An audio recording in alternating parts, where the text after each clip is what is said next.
Hello! I hope you're having a great day today. Merry Christmas. Today we're going to be doing a breakdown of the Christian faith and its core beliefs. I've been doing this series about my faith deconstructed, and so this is what I discovered in a moment of great spiritual transformation, and I'm going to draw it out on the board behind me, so stick with me. Gonna need some markers. Okay, so we have God.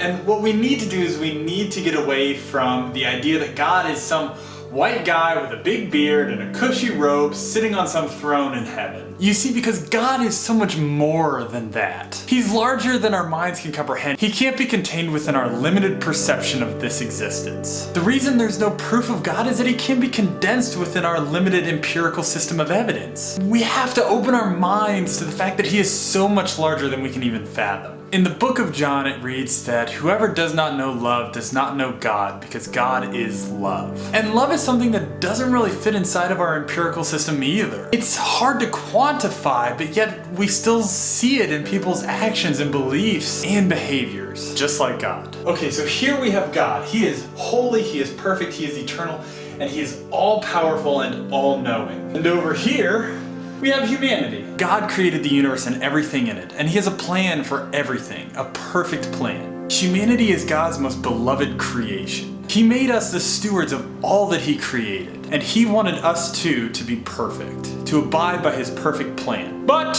as we know, humanity doesn't really have it all together. And so, we think we know better and we go against God, and sin enters the world. And that creates a divide between God and humanity. We're gonna write it in red.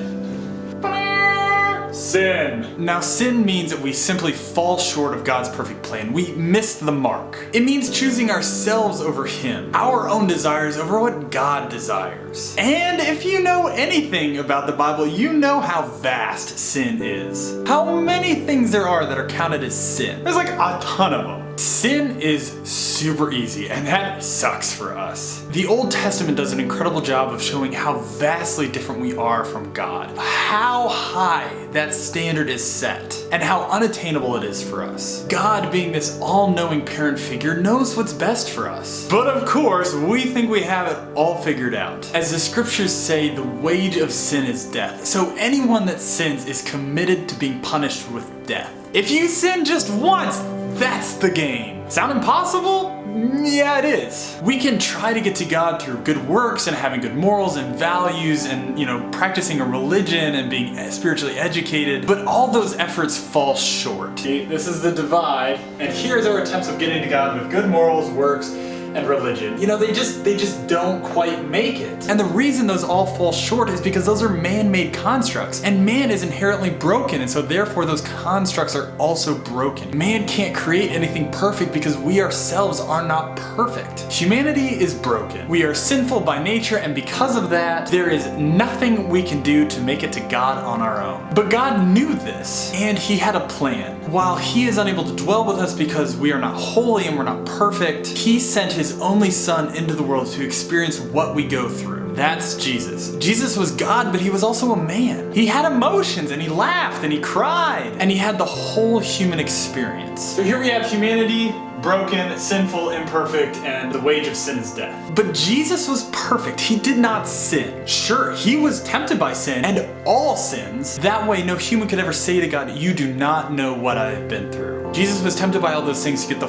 full range of the human experience, to really understand the nature of our brokenness, but not take part in it. And because he was perfect, he sacrificed himself to pay our dues. The wage of sin is death. That is the punishment we must take, but instead he took that punishment for us. Also, in my study of all different world religions, Christianity is the only one where you see the deity making the sacrifice play. All world religions require the followers to make the sacrifice for the deity, but in Christianity you see the deity making the sacrifice for the followers. But Jesus wasn't done there. To prove the power of God over death, to prove that he wasn't just some morally good person, to prove that he truly was the Son of God, he rose from the grave 3 days later, revealing his power over death and shattering the power of sin, proving that we weren't bound to sin anymore. He created a bridge between humanity and God. Jesus.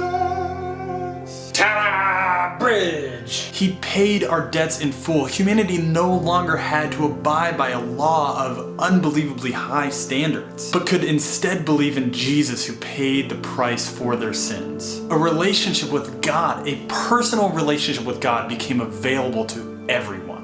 And the most beautiful thing about it is it's freely given. You don't have to do anything. You don't have to be a certain person. You don't have to live a certain way to accept Christ as your personal Lord and Savior. It is free to anyone who would believe. You see, because it's not by deeds and works that we're saved, but by grace through faith. Now, I know that that's a lot to unpack, and it probably brings up a lot of questions, and I'll get to all those. But that's the gospel. That we, humanity, while we were broken and sinful, received an incredible Savior. Undeserving and unconditional love poured out through the Son of God. Jesus came and took our punishment so that we may be made right with God through Him. In the scriptures, Jesus says, "I am the way and the truth and the light." And real, fulfilling love and hope and joy and peace can be found in a relationship with God through Jesus. And it's free to anyone willing to believe and dedicate their life to that belief. There will be more coming next time. Lots of content still to get through, lots to talk about. We